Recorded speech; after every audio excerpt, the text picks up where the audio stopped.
I don't know how many times this has happened where I've told myself late at night, no, you need to push through, you need to save money, you need to stay consistent with your goals and nutrition. And from that, late at night, I'll go and purchase food that I've forgotten to get. I'll meal prep it all at an hour I should not be meal prepping. And I'll go, good, you've pushed through. And then the next morning, I'll leave for work and forget the lunch and then having to buy it. I don't know how many times that has happened, but I don't freak out when it happens because I know what to do. This is a little hack that changes the game, habit stacking. It comes from the book Atomic Habits by James Clear. The idea is you have a new habit that you wanted to implement, and then you have an old habit that's already established in your life. And then what you get is you get the new habit and you mold it together with the old one so that it stacks on and that one happens with the one that's already happening. Here are some examples. You forget to eat. 2, forget to take lunch. 3, you forget to weigh yourself. 4, you forget to have that one extra protein shake that you're meant to have each day. And 5, you need to start going to gym after work because that's the only time that you can do it. Otherwise, you'll come home, you'll get relaxed, and you definitely won't have the energy to go, which is completely fair enough. So these things aren't happening. Now let's stack them onto habits that already happen. So this one I would do, I'm just going to give examples for all of them so it starts to click and you can think of your own. If you forget to eat, I would literally alarm the 3 or 4 meals, times in the day that is easiest for you to consume these meals. I've done this with many people. It is lame, but it does work.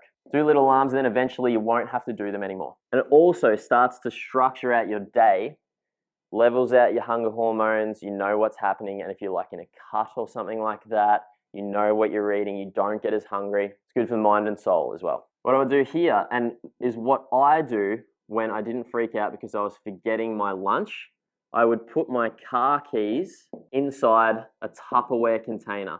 Because I always leave, the next morning I always leave in the car, get my car keys that I need, and I'd put it inside an empty Tupperware container. That's obviously not the lunch I was having. When I'd see it in the container, I go, oh yeah, and I'd get it out of the fridge. That's literally stacking it into something that already happens. If you're forgetting to weigh yourself, most people's bathroom scales live in this little nook next to like the bathroom sink, or they live in the cupboard.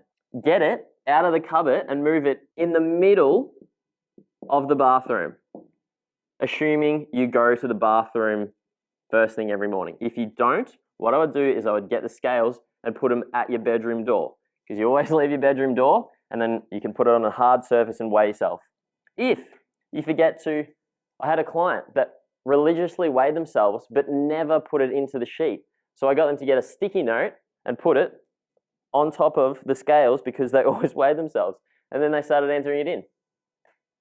If you need to have a protein shake every day before you go to work, you're like, oh, I get to work and I forget.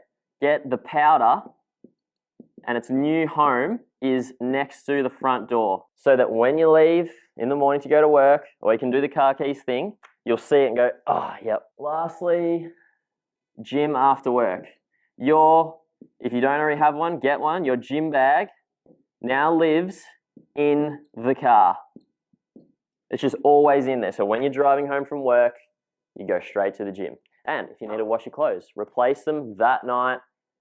Hack, habit stacking. Key thing here is it needs to stack directly on top of the thing. If you want to start walking every day, don't go, okay, I'm going to go for a walk when I get home. That's not good enough. It's flaky. You need to get your walking shoes and put them inside the hallway of where you arrive at home so that when you get home, you go, oh, yep, it's staring you in the face.